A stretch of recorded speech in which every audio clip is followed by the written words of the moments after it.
In the name of Allah, the most gracious, the most merciful. My name is Jodi Hamza Said, and I'm making this video to let viewers know how to save fuel.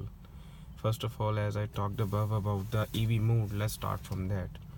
You can see that here's the EV mode button. You can just push it. A light will appear claiming that the EV mode is on. What it does is actually it doesn't allows, even if you like accelerate too much, it still keeps the car in the battery mode, even if you like go beyond the EV bar.